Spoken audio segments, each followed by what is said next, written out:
La Géorgie recherche des milliers de personnes qui ont été victimes d'un vaste trafic de bébés dans des hôpitaux dont les plus jeunes sont désormais adolescents. Comme ces jumelles Hélène et Anna qui ont été séparées à la naissance et viennent de se retrouver, des milliers de bébés ont été vendus illégalement à des parents adoptifs entre 1950 et 2006 en Géorgie. Et comme d'autres, ces deux sœurs se sont retrouvées grâce aux réseaux sociaux. და ნახეთ Facebook-ზე ერთმანეთი და მეგრევე არც მიფიქრია არაფერი, იმ წამსვე დავურეკე და შემდეგ უკვე პირველივე კითხვა ის იყო, რომ რატო გავართ საერთოდ ერთმანეთს და მივიღე, თუმცა ნამდვილად არ მიმიღია მარტივად და ის შეგრძნება მქონდა, რომ თითქოს ამ წლების განმავლობაში რაღაც გარკვეულ ილუზიაში ვიცხოვრე და არ იყო ეს ნამდვილი ჩემი ცხოვრება რაც იყო, თუმცა Toutes les deux ont réalisé un test ADN pour confirmer leur lien avec l'aide de la journaliste géorgienne Tamouna Mousseritz qui dirige un groupe Facebook avec plus de 200 000 personnes. La plupart de ses membres sont des mères à qui le personnel hospitalier a annoncé que leur bébé était décédé à la naissance sans preuve tangible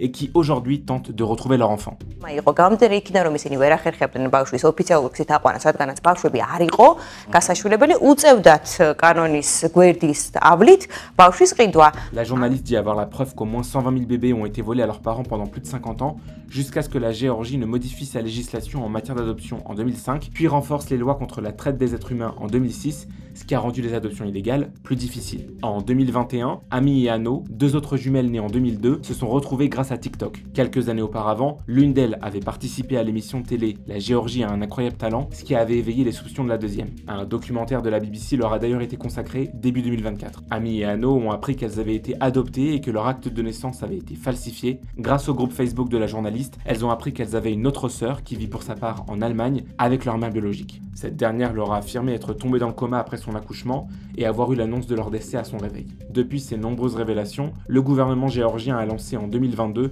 une enquête sur ce vaste trafic d'enfants.